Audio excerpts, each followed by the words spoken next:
کون سی بات پر؟ یہی کہ اپنا طبیب پر کسی جن کا سایہ ہے۔ زالے جو پہلے ہی خفیف سی ہو رہی تھی، جھک کر بالٹی سے 2 سیب اٹھائے اور شیر بخت کا نشانہ لے کر رکھ کر اسے باری باری دونوں سیب مارے۔ ایک سر پر لگا، دوسرا کمر پر۔ وہ دہائی دیتا ہوا نیچے آیا۔ ہائے میری ماں، میں مارا گئی۔ خاموش ماحول میں زالے کا کہکہا جلت رنگ بن کر بکھرا۔ شیر بخت کے بولے جملے پر اس کی ہنسی رکنے کا نام ہی نہیں لے رہی تھی۔ سردار بڑے مشکل سے سنجیدہ بنا کھڑا تھا۔ شیر بخت اب سردار کو جتاتی نظروں سے دیکھ رہا تھا۔ دیکھا، اب آیا میری بات کا یقین؟ شیر بخت سیبوں والی بالٹی اٹھا کر ناراضگی سے آگے چل پڑا۔ اس کے پیچھے سردار اور سب سے پیچھے آنکھوں میں آیا پانی چادر سے صاف کرتی زالے۔ ابھی تک ہنسی کا دورہ ختم نہیں ہو پا رہا تھا۔ وہ لوگ مین دروازے سے جانے کی بجائے پچھلے شارٹ کٹ سے اندر گئے۔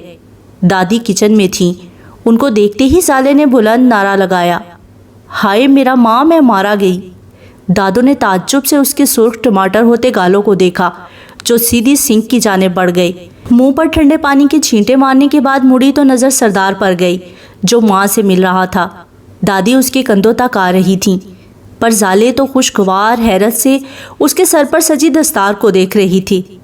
ارے آج تو آپ اصلی والے سردار لگ رہی ہیں۔ بے اختیار منہ سے ستائش کے جملے نکل گئے۔ دادی اس کی بات سے متفق ہوتے ہوئے مسکرا دیں۔ سردار نے ایک بھرپور نظر اس پر ڈالی۔ تھینک یو مس گل۔ جبکہ سیبوں والی بالٹی ابھی تک لے کر کھڑا شیر بخت برہمی سے بولا، سردار اگر سردار نہیں تو کیا باجا بجانے والا لگے گا؟ تم اب تک اتنا وزن کیوں اٹھا کر کھڑے ہو؟ نیچے رکھو اس کو اور چلو ادھر نل سے ہاتھ دھو کر کھانے کے لیے بیٹھو۔ میں بھی ہاتھ دھو کر آتا ہوں۔ سردار اس کو ٹوک کر کچن سے نکل گیا۔ دادی کی توجہ زالے کی جانب گئی۔ دوپہر کو کھانا بھیجا تھا، کیا تم نے کھایا؟ اوف، اس وقت مجھے اتنی بھوک لگی ہوئی تھی اور پاستا بنا بھی بڑا مزے کا تھا۔ اس کا شکریہ ادا کرنے کے لیے میں آپ کے باغیچے سے سیب لے کر آئی ہوں۔ بڑی مزے کی ایپل پائی بنا کر کھلاؤں گی۔ دادی میز کی کرسی کھینچ کر بیٹھ گئی تھی۔ وہ ان سے بات کرنے کے دوران درخانے نے جو کھانا ڈشوں میں نکال کر کاؤنٹر پر رکھا تھا وہ اٹھا کر میز پر لگانے لگی۔ دادی نے حیرت سے پوچھا، کیا تمہیں کھانا وانا بنانا بھی آتا ہے؟ کوئی خاص بڑی شیف نہیں ہوں، پر میری دائی کو شوق تھا کہ گھر کی ہر لڑکی کو ہر کام کا ہنر ہونا چاہیے۔ ان کا کہنا ہے لڑکی چاہے کتنی بھی پڑھی لکھی ہو، ہمارا مرد اپنی بیوی کو سامنے بٹھا کر اس کی ڈگریوں کی آرتی نہیں اتارتا، بلکہ اچھا کھانا چاہتا ہے، وقت پر کپڑے دھلے پہننا چاہتا ہے۔ وہ یہ احساس ہمہ وقت مانگتا ہے کہ بیوی کے ہر عمل اور ہر بات سے یہ ظاہر ہو وہ اپنے شوہر کی ہر غلط درست کو آمین کہے گی، اور جب اس کا جی چاہے گا وہ اس کو کوڑ مغز، کاہل، سست اور جاہل بول کر اپنے احساس برتری کو دوام دیتا رہے گا۔ اوپر سے بھلا ہو ہمارے دینی علماء کا، انہوں نے بھی آج تک ایک ہی بات پر زور دیا ہے۔ ان کا سارا دین آ کر 4 شادیوں کی اجازت پر اور مرد کے حاکم بنائے جانے پر ختم ہوتا ہے۔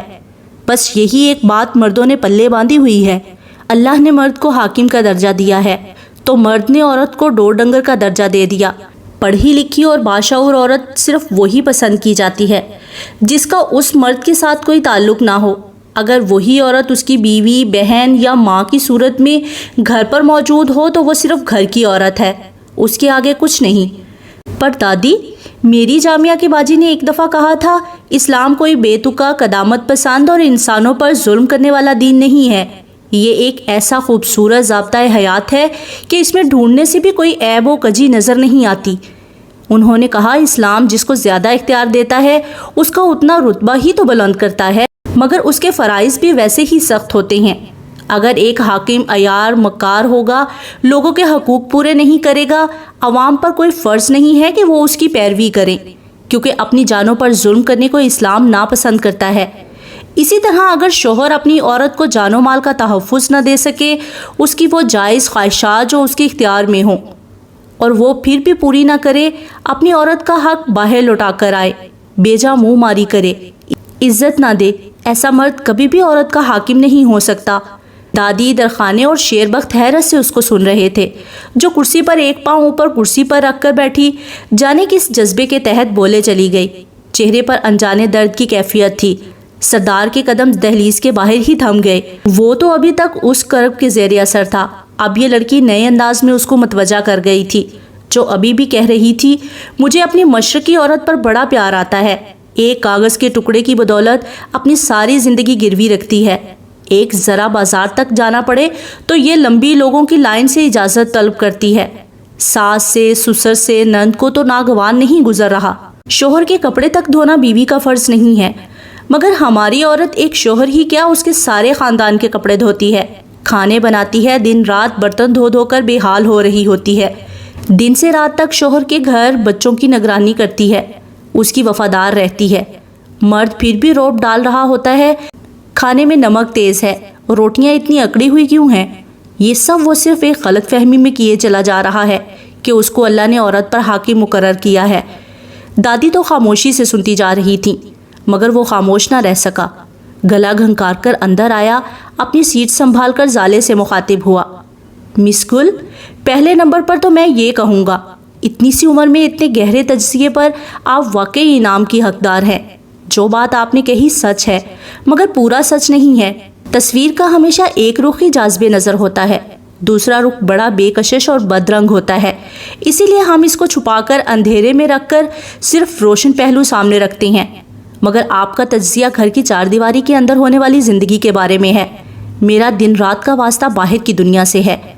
آج میں جس کیس کا فیصلہ سنا کر آیا ہوں، جانتی ہیں وہ کس نوعیت کا کیس تھا؟ وہ ایک شادی شدہ 4 بچوں کی ماں کا ہے، اس کا مرد اسلام آباد میں نوکری کرتا ہے، رہتا بھی ادھر ہی ہے، ہر مہینے گھر آ کر بیوی کے ہاتھ پر اپنی کمائی رکھتا ہے، جب وہ گھر پر نہیں ہوتا اس کے پیچھے اس کی بیوی ہر سیاہ سفید کی مالک ہے، اور اس عورت نے کیا کیا ہے؟ اپنے ہی مرد کے چچا زاد کے ساتھ پہلے فون پر سلام دعا قائم کی، پھر گھر پر اس کا آنا جانا شروع ہوا۔ کسی نے زیادہ بات اس لیے نہیں اچھالی کہ اپنا ہے، پر اس عورت نے اپنے شوہر کی حق حلال کی کمائی اس آدمی پر لوٹانی شروع کی، اپنا زیور بیچ کر اس کے حوالے کر دیا۔ اب وہی مرد اسی عورت کے گھر میں اسی کی جوان بیٹی کے ساتھ زیادتی کر کے فرار ہو گیا ہے۔ مس گل، کیا آپ کو اپنے معاشرے کی ایسی عورت سے بھی پیار ہے جس کے مرد نے اپنی حیثیت کے مطابق ہر نعمت دی، عزت دی، تحفظ دیا، اپنے بچوں کی ماں ہونے کا اعلیٰ رتبہ دیا، اور وہ عورت ایسے انسان کے گھر کو آگ لگا کر خاک کر گئی جس نے اپنے ہاتھوں اپنے بچوں کا بچپن ختم کر دیا، جس کو اللہ نے اتنا مقام دیا ہے، جنت اس کے قدموں میں رکھ دی ہو، اور وہ اسی کے ساتھ کھیل جائے؟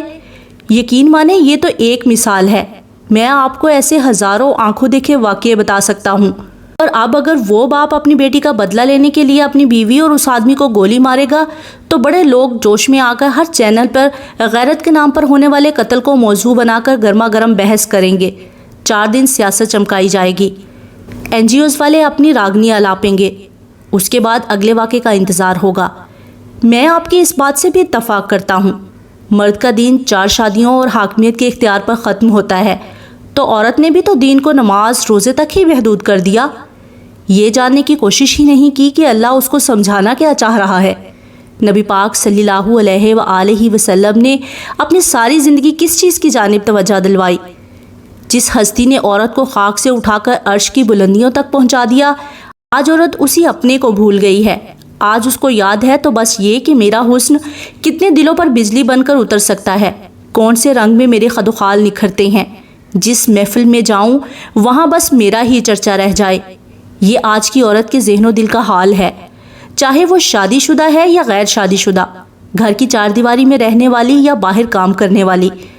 اسلام نے کہا ہے عورت چاہے 90 سال کی ہی کیوں نہ ہو، اس کو اجازت ہے اپنے مرد کے لیے شوق سے شوق رنگ پہنے، زیور پہنے، میک اپ کرے، خوشبو لگائے، جیسے چاہے سنگھار کرے، اس کو پوری اجازت ہے۔ اور ایک نوجوان شادی شدہ لڑکی کے لیے یہی سارے کام زہر ہیں، اس کو ہرگز اجازت نہیں ہے کہ وہ کسی بھی قسم کا ہار سنگار تو دور کی بات، شوق بھڑکیلے کپڑے بھی پہنے جو راہ جاتے لوگوں کی توجہ کھینچنے کا باعث بنے۔ مگر آج ہمارا معاشرہ اس حکم کی بالکل الٹ تفسیر ہے۔ بوڑھے لوگ چاہے میاں بیوی ہی ایک جگہ بیٹھ کر مسکراتے نظر آ جائیں، ان پر ٹھٹھا لگ جاتا ہے، اور ویلنٹائنز ڈے پر ہاتھوں میں ہاتھ دیے لو سانگز پر جھومنے والے 2 نامحرم لوگوں کو دیکھ کر کیوٹ بولا جاتا ہے، ان کو آئیڈلائز کیا جاتا ہے۔ مس گل، افسوس کی بات یہ ہے کہ آج ہم دین میں پک اینڈ چوز کے فارمولے پر چل رہی ہیں، جو بات پسند آ گئی اس کی حمایت اختیار کر لی، جو دل کو نہ بھائی وہیں چھوڑ دی۔ آپ نے بات ہی ایسی چھیڑ دی کہ حالیہ واقعے کے زیر اثر میں بھی کافی زیادہ بول گیا ہوں اور اس چکر میں کھانا بھی ٹھنڈا ہو چلا ہے۔ آپ سب پلیز مجھے معاف کریں اور کھانا شروع کریں۔ ہلکا سا مسکراتے ہوئے اس نے اپنے لیے چاول نکالے۔ زالے کا دماغ نم سا ہو گیا تھا۔ سر کو جھٹک کر بیدار کرنے کی کوشش کی، ساتھ ہی ایک نظر دادی پر ڈالی جو اپنے برابر بیٹھے شیر بخت کے کندھے پر تسلی دینے کے انداز میں ہاتھ پھیر رہی تھی۔ زالے کا منہ حیرت سے کھل گیا کیونکہ شیر بخت کا چہرہ اور کان لال بوٹی ہو رہے تھے۔ وہ سر جھکائے اپنی گندی میلی رلی کے ساتھ آنسو صاف کر رہا تھا۔ زالے نے پریشان ہو کر سوالیہ نظروں سے سردار کو دیکھا، جس نے زالے کے کچھ کہنے کا ارادہ معلوم ہوتے ہی اپنے منہ پر انگلی رکھ کر اشارے سے زالے کو خاموشی سے کھانا کھانے کا مشورہ دیا۔ وہ کچھ پل ناسمجھی سے دیکھتی رہی، پھر دھیرے سے کھانے کی جانب ہاتھ بڑھایا۔ ایک دفعہ پھر حیرت ہوئی جب شیر بخت کھانا کھاتے ہی خاموشی سے اٹھ کر چلا گیا۔ کسی نے اس کو نہیں روکا۔ دادی بھی افسردہ سی نماز پڑھنے کے لیے اٹھ گئی۔ کچن میں وہ دونوں اور درخانے ہی رہ گئے۔ مجھے ایسا کیوں لگ رہا ہے کہ جذباتی پن میں نے کوئی بہت بڑی غلطی کر دی ہے۔ دادو بھی اداس ہو گئی ہیں اور شیر بخت کو کیا ہوا ہے؟ سردار نے گہرا سانس لیتے ہوئے ہاتھ میں پکڑا پانی کا گلاس میز پر رکھا اور اپنی جگہ چھوڑ کر کھڑا ہو گیا۔ چلے مس گل، میں آپ کو ہاسٹل تک چھوڑا ہوں، پھر دروازہ بند ہو جائے گا۔ وہ اس کا انتظار کیے بغیر پچھلے دروازے کی جانب بڑھ گیا۔ زالے بے دلی سے اٹھی، سنک سے ہاتھ دھوئے اور فرش پر ایک سائڈ پر رکھا اپنا بیگ اٹھا کر درخانے کو شبہ خیر کہتی ہوئی باہر نکل آئی۔ باہر سردار دروازے سے تھوڑا دور کھڑا ہو کر ارد گرد کا جائزہ لے رہا تھا۔ وہ قریب آ کر بولی، میں نے اگر ان کا دل دکھایا ہے تو صبح معذرت کر لوں گی۔ وہ اس کی جانب دیکھے بغیر آگے کو قدم بڑھاتے ہوئے بولا، فکر نہ کریں مس گل، ان دونوں کو آپ کی نہیں میری باتوں نے دکھ دیا ہے۔ میں نے شیر بخت کے زخموں پر نمک چھڑکا ہے، اس لیے معذرت بھی میری طرف سے ہوگی۔ اس کا کیا مطلب ہوا؟ یہ آپ کا تکیہ کلام ہے؟ کیا مطلب؟ خیر، اصل بات یہ ہے، شیر بخت کی فیملی کا تعلق کوئٹہ سے ہے۔ کا باپ اچھے بزنس میں ہے، یہ صرف ایک ہی بیٹا ہے۔ اس کی والدہ نے کرایہ دار کے ساتھ گھر سے بھاگنے کا فیصلہ کیا تھا، جس کا علم اس کے باپ کو ہو گیا۔ اس نے اس کی ماں کو اسی وقت طلاق دے کر گھر سے نکال دیا۔ شیر بخت کو بھی بیوی کے حوالے کر دیا۔ یہاں پر اس کا بوڑھا نانا رہتا تھا۔ اس کی ماں کو اسی نے سہارا دیا، پر خود زیادہ عرصہ زندہ نہیں رہا۔ گاؤں آ کر اس کی ماں نے پھر کسی کے ساتھ تعلق بنا کر اس کے ساتھ شادی کر لی۔ اس کو کہا کہ تم واپس اپنے باپ کے پاس چلے جاؤ۔ یہ 13 سال کا تھا، ادھر بھوک فاقوں سے بھاگ کر باپ کے پاس گیا۔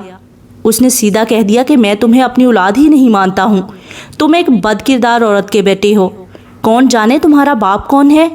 تب سے یہ یہاں ہے۔ ماں بھی 2 سال بعد نئے شوہر کی مار دھاڑ سے تنگ آ کر واپس آ گئی۔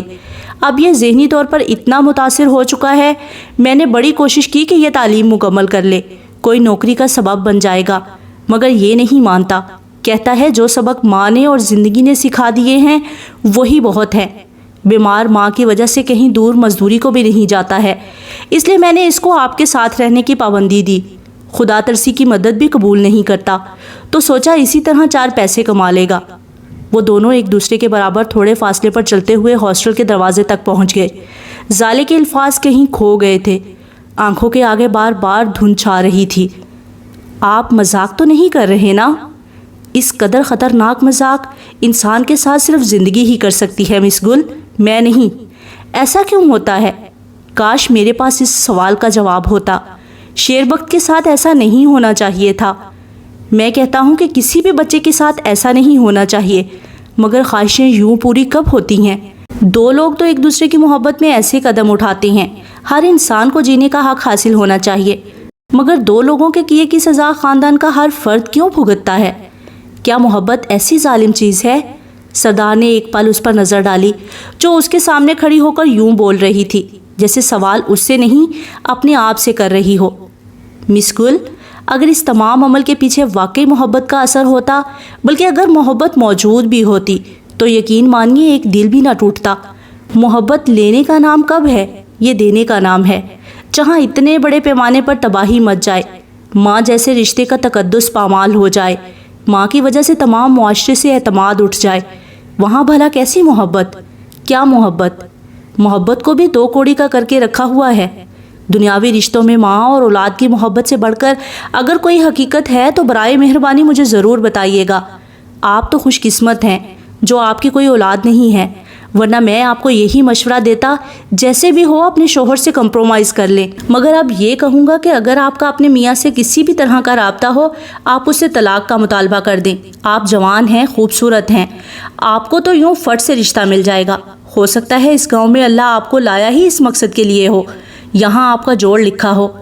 زالے جو اندھیرے میں دیکھتے ہوئے بڑے غور سے سن رہی تھی ایک دم چونکی، یہ گفتگو کدھر کو چل پڑی تھی۔ اپنے اندر اٹھتے ناگواری کے بادل بڑی مشکل سے دبائے۔ اس کو یقین نہیں آیا ابھی چند سیکنڈ پہلے یہ آدمی کیا کہہ رہا تھا، اب کیا کہہ رہا ہے۔ غصہ دباتے ہوئے بولی، سردار صاحب نہ جانے آپ کیا سمجھ رہی ہیں، میرے اور میرے شوہر کے درمیان کوئی لڑائی یا اختلاف نہیں ہے۔ وہ تھوڑی مایوسی سے بولا، مگر سنا تو یہی ہے وہ ناراضگی میں آپ کو اکیلا چھوڑ کر کہیں چلا گیا ہے۔ وہ ناراض ہو کر نہیں گیا، پیسہ کمانے کی نیت لے کر ملک سے باہر گیا ہے۔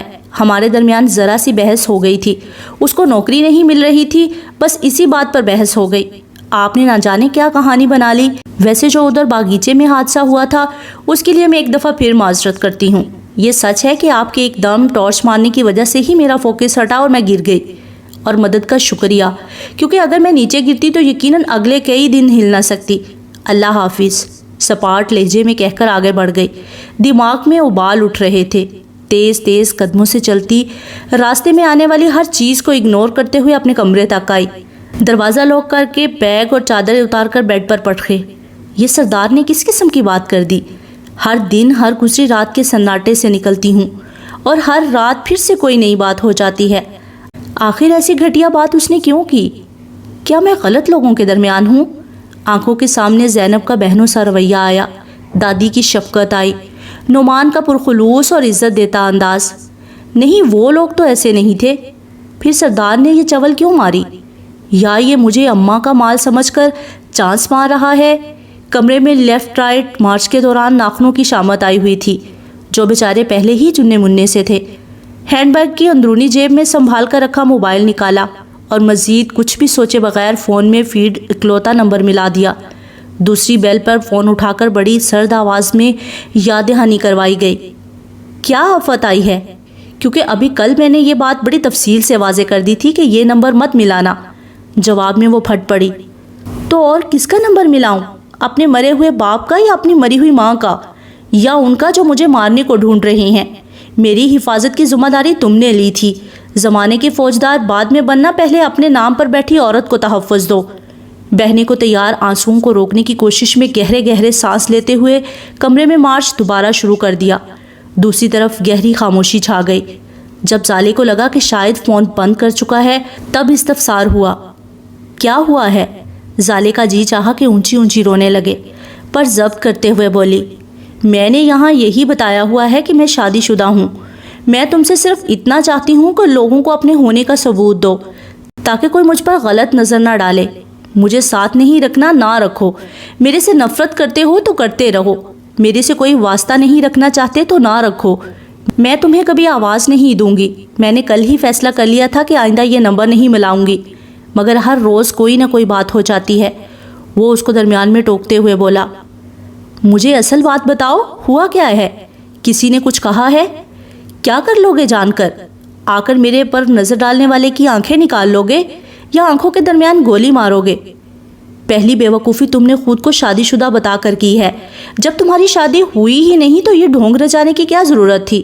ڈھونگ یہ تمہارے لیے تھا کالیا، کیونکہ میں تو تمہارے ساتھ جیسی تھی، اس کی بنیاد پر چل پڑی تھی۔ ڈھونگی تو تم نکلے، میں تو تمہاری اصل شناخت و صورت سے ہی ناواقف ہوں۔ نکاح پڑھانے والے نے تمہارا نام کالیا نہیں لیا تھا۔ تم سن رہے ہو ڈھونگی انسان، تم نے میرے ساتھ ڈھونگ کیا ہے۔ کیوں کیا یہ نکاح؟ تمہاری وجہ سے بوا مری ہیں، تمہاری وجہ سے میں اس حال میں ہوں۔ جانتے ہو نا میرے خاندان کو؟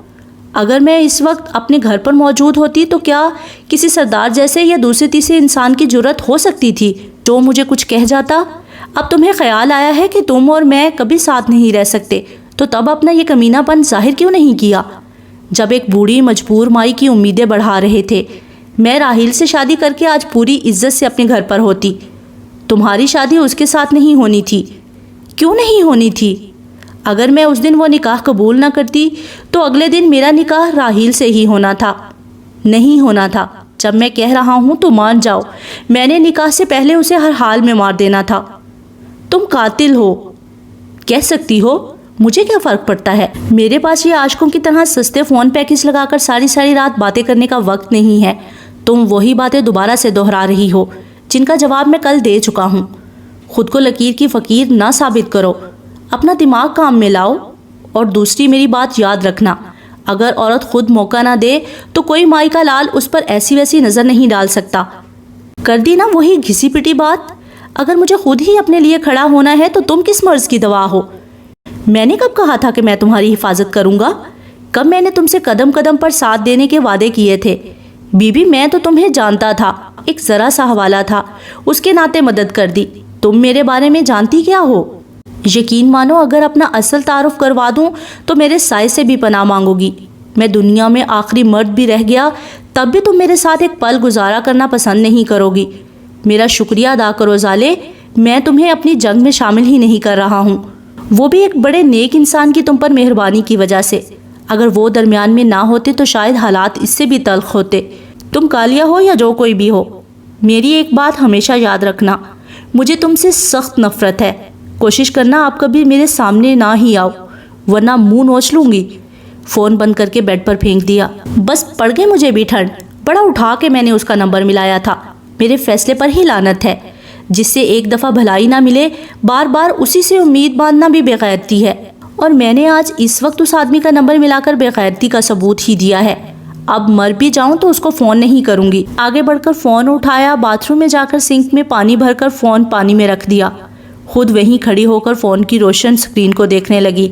پورے 5 منٹ گزر گئے، فون کی سکرین اسی طرح روشن رہی۔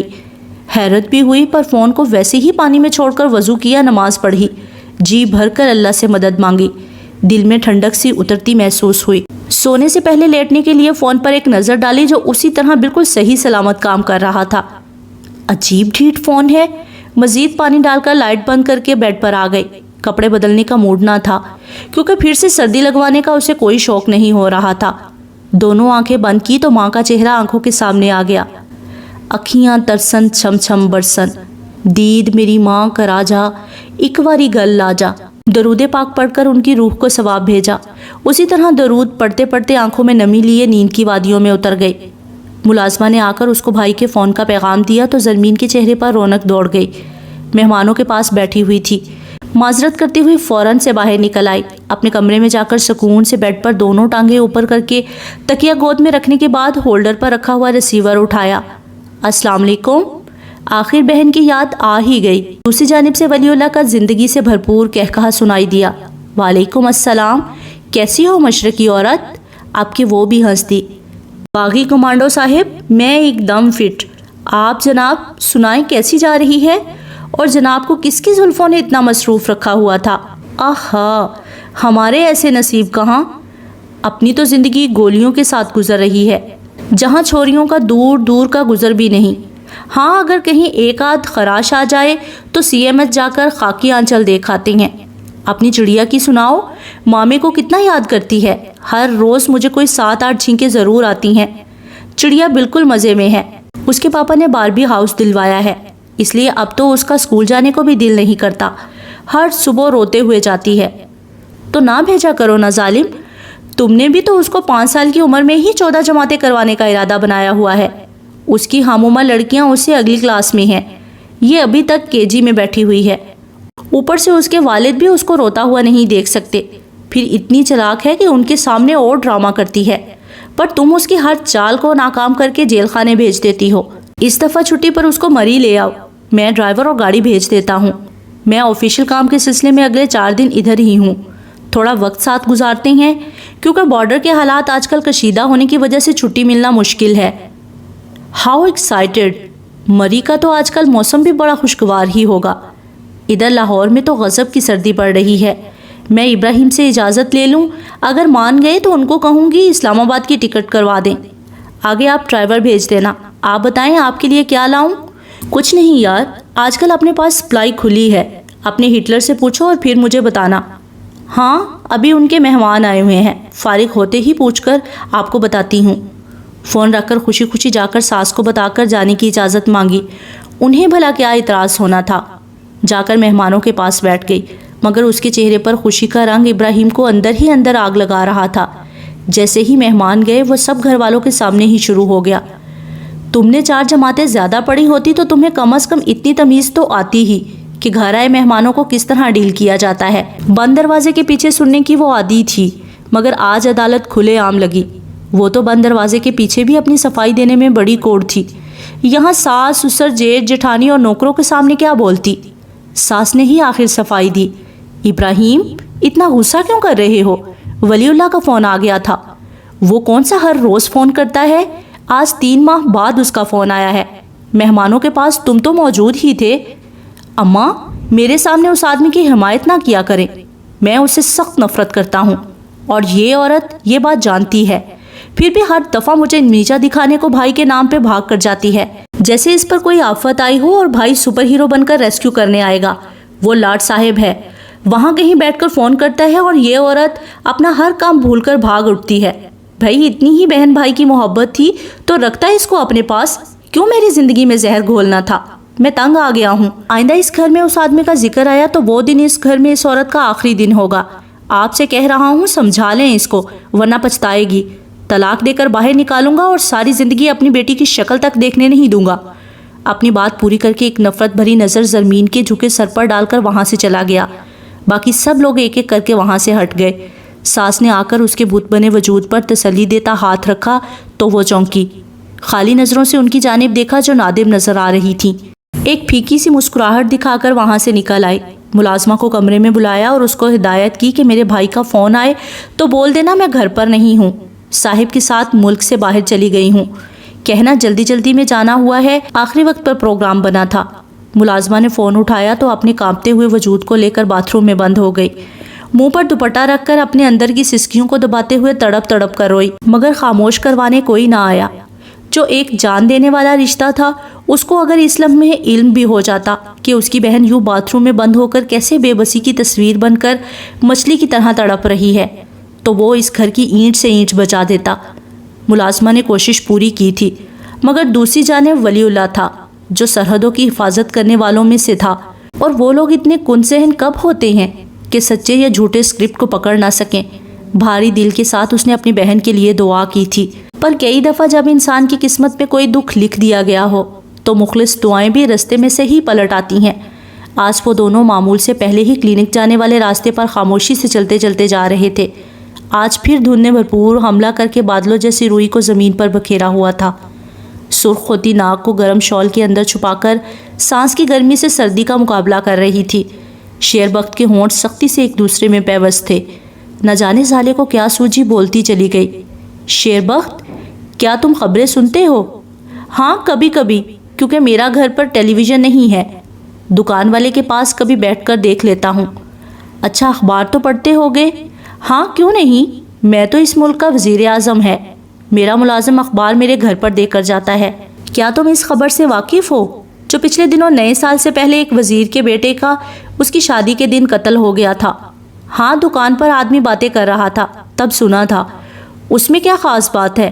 ہزاروں آدمی مرتا ہے، اس میں خاص بات یہ ہے کہ وہ میرا تایا زاد تھا اور وہ وزیر میرا تایا ہے۔ اس دن جب اس کا قتل ہوا، اس دن اس کی شادی مجھ سے ہو رہی تھی، مگر ہوئی نہیں، کیونکہ اس کے ایک دن پہلے میرا نکاح کسی دوسرے آدمی کے ساتھ ہوا تھا، اور وہ آدمی ہی راہیل کے قتل کے پیچھے ہے جس کے ساتھ میرا نکاح ہوا ہے۔ وہ کون ہے، کہاں ہوتا ہے، میں نہیں جانتی۔ وہ مجھے جس گھر میں چھوڑ کر گیا تھا وہاں میں اتنے دن اس کا انتظار کرتی رہی، وہ نہیں آیا، میں بیمار ہو گئی۔ وہ تو زینب کو اللہ نے فرشتہ بنا کر وہاں بھیجا، اس نے میری بات پر یقین کر کے میری مدد کی تو میں یہاں ہوں۔ شیر بخت کے قدم ساکت ہو چکے تھے، حیرت و بے یقینی سے آنکھیں پھاڑے اس کو دیکھے جا رہا تھا۔ زالے نے اس کا کندھا پکڑ کر اچھا خاصا جھٹکا دیا۔ بیچ راستے میں بت بن کر کھڑے ہونے کا وقت نہیں ہے، دیکھو زینب ادھر ہے نہیں، اور مجھے اس وقت ایک مخلص دوست کی ضرورت ہے جو مجھے درست مشورہ دے۔ جس طرح کل تم نے مجھے شاہد خان سے بات کرنے سے روکا تھا، بس اسی بات نے مجھے ہمت دی ہے کہ میں تم سے یہ سب کہوں۔ سمجھ رہے ہو نا؟ پلیز کسی کو یہ نہ بتانا، ورنہ میرے گھر والے مجھے ڈھونڈتے ہوئے یہاں آئیں گے اور مار دیں گے۔ کون گھر والے؟ تمہارا ماں باپ؟ نہیں، میرے ماں باپ زندہ نہیں ہیں، میرے تایا جن کا بیٹا مرا ہے وہ مجھے ڈھونڈ رہے ہیں۔ کیوں؟ کیونکہ وہ سمجھتے ہیں کہ ان کے بیٹے کو میں نے مروایا ہے۔ وہ سمجھتے ہیں کہ میں کسی سے محبت کرتی تھی اور اسی کے ساتھ گھر سے بھاگ گئی ہوں۔ میں قرآن کریم اٹھانے کو تیار ہوں، ایسا حقیقت میں نہیں ہوا ہے۔ یہ ان لوگوں کی فرضی کہانی ہے۔ سچ یہ ہے کہ ہمارے گھر کی ایک پرانی ملازمہ نے مجھے کہا اس نے میرے لیے ایک اچھا رشتہ دیکھ لیا ہے اور فون پر اس کے ساتھ نکاح پڑھوا دیا۔ اس وزیر کا بیٹا تو بھتہ خور تھا، خبروں میں آئے دن اس کے خلاف خبریں ہوتی ہیں۔ ہاں تبھی تو یہ سب ہوا۔ اب صورتحال یہ ہے کہ جس کے ساتھ میرا نکاح ہوا تھا میں نہیں جانتی وہ کدھر ہے، کون ہے، پر وہ میرے بارے میں سب کچھ جانتا ہے۔ وہ اس دن جو پارسل تمہیں مجھے دینے کے لیے دیا گیا تھا وہ اسی نے بھجوایا تھا۔ اس کے اندر کچھ پیسے اور ایک فون تھا جس پر میں نے اس کے ساتھ تفصیلی بات کی ہے۔ وہ کہتا ہے کہ اس نے مجھ سے شادی یا گھر بسانے کی نیت سے نکاح نہیں کیا تھا، بلکہ میں مشکل میں تھی، اس نے میری مدد کو ساتھ دیا۔ اب مصیبت ٹل گئی ہے تو مجھے چاہیے کہ میں اپنے راستے جاؤں۔ اب تم مجھے بتاؤ کہ مجھے کیا کرنا چاہیے۔ مجھے تو لگ رہا ہے کہ تم کسی فلم کا کہانی سنا رہا ہو۔ کاش کہانی ہی ہوتی، پر پتہ کیا، اب میرا دل چاہتا ہے کہ گھر واپس چلی جاؤں، تایا کے پیروں میں گر کر معافی مانگ لوں گی، پر وہ کہتا ہے کہ میں وہاں واپس جانے کا سوچوں بھی نہ۔ کل رات کو جب تم وہاں سے چلے گئے تھے جانتے ہو سردار نے کیا کہا؟ زالے نے شیر بخت کے تاثرات میں یک دم تبدیلی دیکھی۔ وہ پہلے سے زیادہ متوجہ ہو گیا۔ کیا کہا اس نے؟ تو اس کا مطلب یہ بھی ہوا کہ تم سردار کا رشتہ دار نہیں ہے؟ نہیں، یہاں پر کسی سے بھی میرا کوئی رشتہ نہیں ہے، پر زینب اور دادی کا احسان ہے، انہوں نے میری مدد کی، ورنہ میرا کیا بننا تھا۔ سردار کے الفاظ بھی اس نے شیر بخت کے سامنے دہرا دیے۔ شیر بخت کے چہرے پر بوڑھے باپ سے جذبات ابھرے۔ جو میں نے کل شاہد خان کے لیے بولا تھا، آج سے ہر ایک کے ساتھ اپنا رویہ ایسا ہی کر لو۔ سردار چاہے جتنا بھی اچھا ہو، ہے تو مرد ہی نا، اور تم ایک عورت ہو۔ یہ گاؤں اچھا ہے، میرے جیسے انسان کو اگر پناہ دے سکتا ہے تو تمہیں بھی قبول کر چکا ہے۔ آئندہ کسی کو بھی اپنا سچ سنانے مت بیٹھنا۔ زینب سارا سچ جانتی ہے، اس کے بعد ابھی تمہیں بتایا ہے۔ اچھا کیا تم نے مجھے بتا دیا۔ پہلے تمہارے ساتھ پیسے کمانے کے لیے آتا جاتا تھا، آج سے فرض سمجھ کر آیا کروں گا۔ بس ایک وعدہ کرو، کوئی بھی ایسا کام نہ کرنا کہ میرا بھلائی پر سے بالکل ہی ایمان اٹھ جائے۔ جیسے تم نے اپنی کہانی سنائی ہے نا، ویسے ہی میری بھی کہانی ہے، پر میرے میں ہمت نہیں ہے۔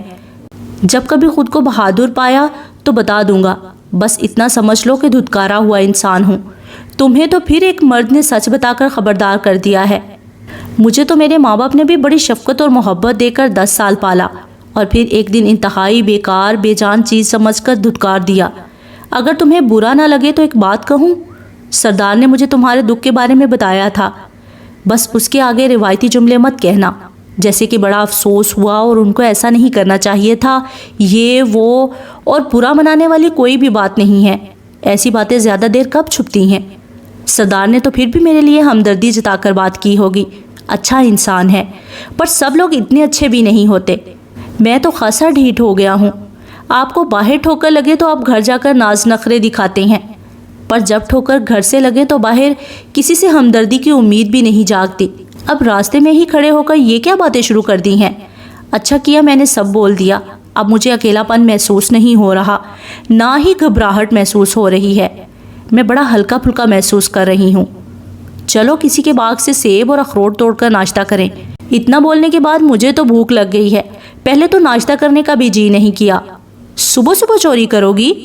ہاں تو کیا حرج ہے، ویسے ہمارے کل والے سیب ادھر ہی پڑے ہیں، چل کر پائے بنائیں؟ آج تم کو گاؤں کے ہوٹل کا کھانا کھلاتا ہے۔ ہوٹل یہاں کہاں آ گیا ہے؟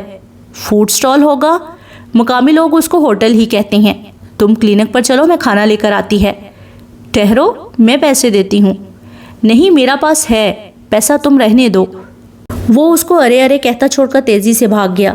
دوپہر میں ڈرائیور کے ہاتھ گرما گرم ایپل پائے آئی، اور ساتھ میں ایک عدد مختصر سا نوٹ تھا جس میں درج الفاظ کچھ یوں تھے: انسان کا دماغ مختلف سوچوں کی آماج گاہ ہوتا ہے۔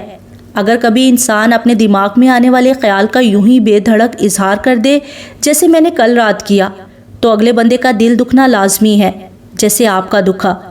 میں بہت معذرت خواہ ہوں، سوری کے طور پر آپ کو تیار شدہ پائے بھیج رہا ہوں، قبول کریں تو نوازش ہوگی۔ اور ہاں، آفس کے نمبر پر آپ کے لیے کسی خوشی محمد نامی آدمی کی کال آئی، خود کو گل محمد صاحب کا دوست بتا رہا تھا۔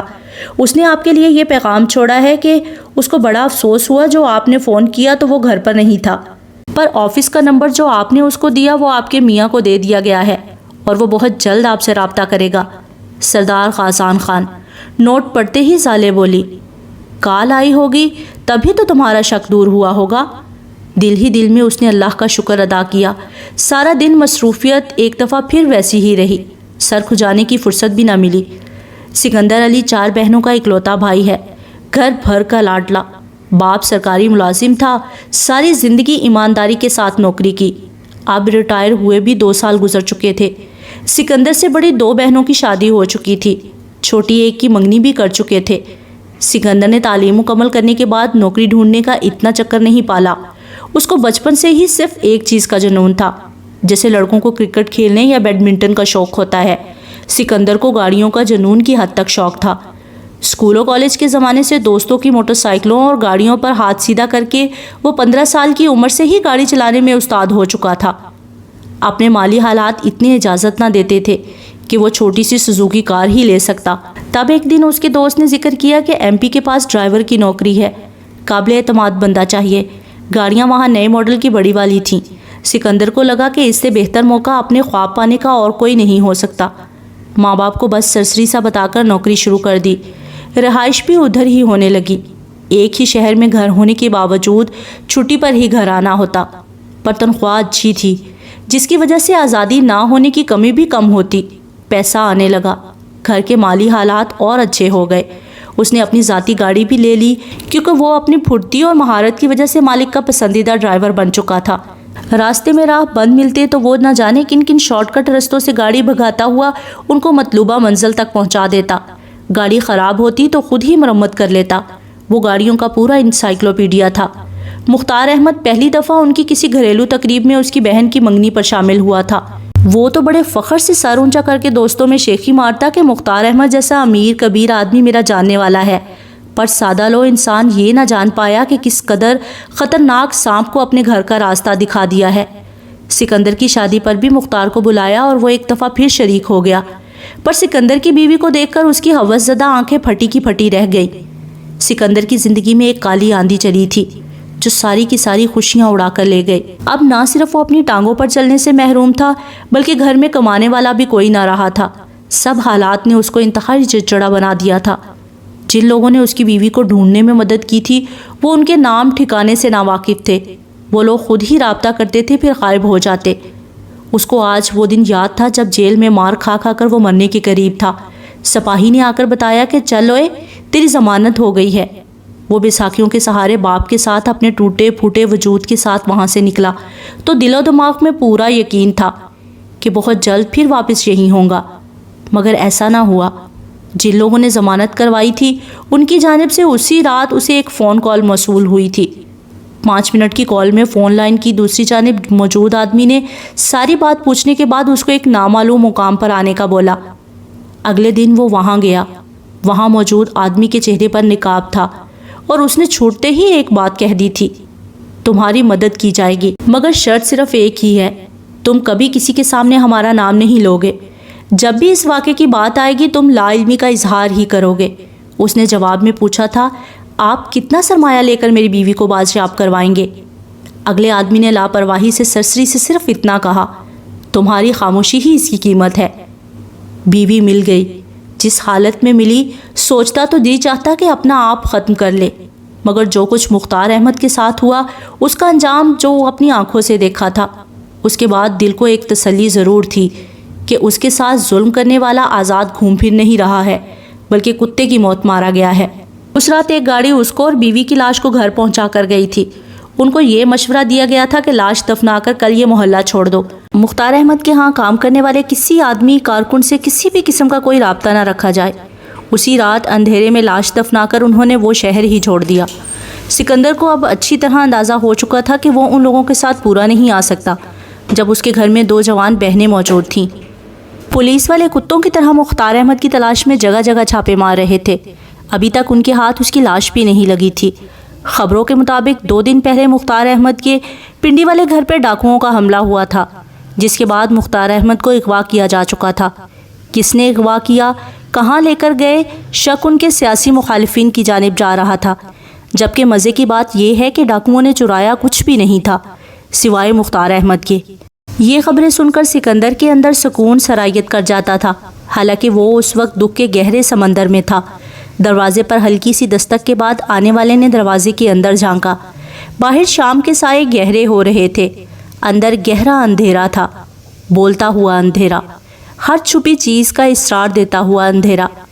وہ اپنی ویل چیئر پر بیٹھ کر باہر اسٹریٹ لائٹس کی پھیلنے والی نارنجی روشنی کو دیکھ رہا تھا۔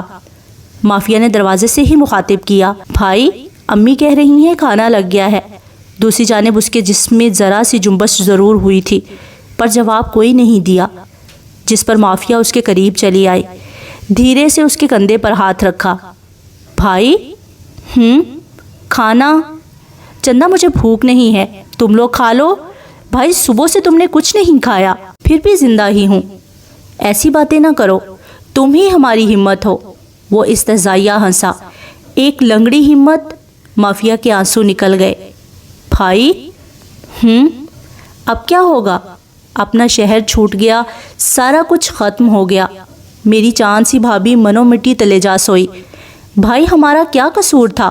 ہمارے ساتھ یہ سب کیوں ہوا؟ کیا کوئی بھی ایسے ہی آپ کے گھر کے فرد کو غائب کر سکتا ہے؟ امی نے بھابھی کو نہلایا تھا، وہ کہتی ہیں ان کے جسم پر نیلے نشانات تھے، جیسے ان پر تشدد بھی کیا گیا ہو۔ بھائی وہ تو ایک مکڑی سے ڈرنے والی تھیں، اتنے خطرناک حالات کا سامنا کیسے کیا ہوگا؟ وہ سکندر کے عین سامنے زمین پر بیٹھی تھی، زاروں کی طرح روتے ہوئے سرگوشیوں میں پوچھ رہی تھی۔ سکندر کی نظریں اب بھی کھڑکی سے باہر ہی ٹکی ہوئی تھیں، اس کا چہرہ پوری طرح سے خاموش آنسوؤں سے تر ہو چکا تھا۔ بہن بھی وہی سوال کر رہی تھی جو وہ اپنے آپ سے کرتا رہتا تھا۔ ایک ہاتھ بہن کے سر پر رکھا۔ معافی، کبھی کبھی غم پانی بن کر بہہ جائے تو انسان کو اور بھی کمزور کر جاتا ہے۔ جتنے آنسو بہانے تھے ان 3 ماہ میں بہا چکے۔ اپنا چہرہ صاف کرو، مجھے باہر لے چلو، چلو چل کر کھانا کھاتے ہیں۔ وہ جانتا تھا اگر وہ باہر نہ گیا، ماں باپ بہنوں میں سے کوئی بھی کچھ نہیں کھائے گا، اور وہ لوگ بہت دن سوگ منا چکے تھے۔ انسانی برداشت کی ایک حد ہے، اور اس کو صرف ایک حد تک ہی آزمائش میں ڈالا جاتا ہے۔ کھانے کی میز پر 5 افراد موجود تھے، چاروں ہی ایک دوسرے سے نظریں چراتے ہوئے خاموشی سے کھانا زہر مار کر رہے تھے۔ کھانے کے بعد مافیا چائے لے آئی۔ اس نے کپ اٹھایا ہی تھا جب سرفراز علی کے فون کی گھنٹی بجی۔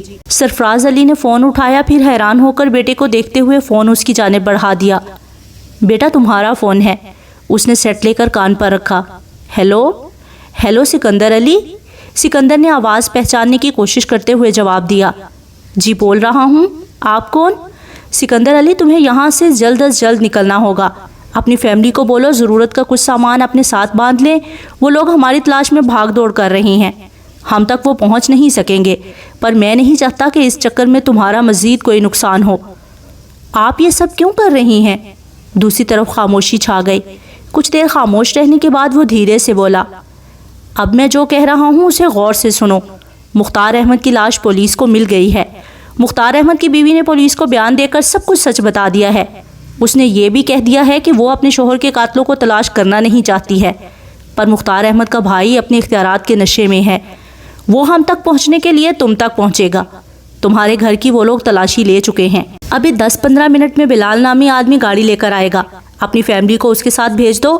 جب تک یہ آگ ٹھنڈی نہیں ہوتی ان لوگوں کا تمہارے ساتھ رہنا خطرناک ہے۔ بلال ان کو محفوظ جگہ لے جائے گا اور تم میرے ساتھ چلو گے، سن رہے ہو؟ مل کر تفصیل سے بات کریں گے، خدا حافظ۔ سکندر کئی لمحوں تک ہاتھ میں پکڑے بے جان فون کو دیکھتا رہا، پھر سوالیہ نظروں سے دیکھتے ماں باپ کی جانب متوجہ ہوا۔ آپ لوگوں کو جانا ہے، 10 منٹ میں بندہ آ رہا ہے، اپنے کپڑے وغیرہ باندھ لیں۔ اس کی امی نے ناسمجھی سے پوچھا، پر کل ہی تو ہم یہاں آئے ہیں، اب کہاں اور کیوں جائیں گے؟ امی یہی سمجھ لے کہ جان بچانی ہے تو جانا پڑے گا۔ سرفراز علی گہرا سانس خارج کرتے ہوئے اپنی جگہ سے اٹھ گئے۔ نیک بخت، کیا ہم سوال و جواب کے قابل رہی ہیں؟ بس جو کہہ رہا ہے وہ کر دو، دیکھتے ہیں ابھی تقدیر میں کتنی خواری لکھی ہے۔ جوان بچیوں کا ساتھ ہے، شوہر تمہارا بوڑھا بزدل، بیٹا حوصلے والا پر معذور، پھر بھی تم کیوں اور کیسے کے سوال پوچھتی ہو؟ اس کے بعد وہاں قبرستان جیسی خاموشی چھا گئی۔ اس خاموشی کو دروازے پر ہونے والی دستک نے توڑا۔ سرفراز صاحب باہر دیکھ کر آئے اور واپس آ کر بتایا، کوئی بلال نامی آدمی ہے، کہتا ہے باس نے آپ لوگوں کو لینے کے لیے بھیجا ہے۔ امی جائیں۔ انہوں نے اس کو سینے سے لگا کر چوما اور آنچل میں آنسو چھپا کر بیٹیوں کو ساتھ لے کر انجان منزل کو نکل گئیں۔ شکستہ کندھوں سے چلتے ہوئے سرفراز علی نے بیٹے کے کندھے پر تسلی کا ہاتھ رکھا، پھر بیٹیوں اور بیوی کے پیچھے چلے گئے۔ باہر گیٹ بند ہونے کی آواز آئی، ساتھ ہی گاڑی سٹارٹ ہو کر وہاں سے چلی گئی۔ وہ وہیں سر جھکائے بیٹھا تھا جب بھاری بوٹ اپنی جانب آتے دکھائی دیے۔ بوٹوں سے نظر اٹھا کر اس نے اوپر چہرے کی جانب دیکھا۔ ہاں بھائی جوان، کوئی کام واپ کی بات کرنی ہے یا یوں ہی ڈھیری ڈھا کر بیٹھے رہنا ہے؟ آپ؟ ہاں میں۔ اگر مجھے دیکھ کر تمہیں دکھ بھی ہوا ہے تو تب بھی ہوتا رہے۔ سانو کی؟ پھر اپنے پیچھے باہر کی جانب منہ کر کے بولے، اوے مجنو، تو بھی اندر آ جا یا دعوت کارڈ بھیجوں؟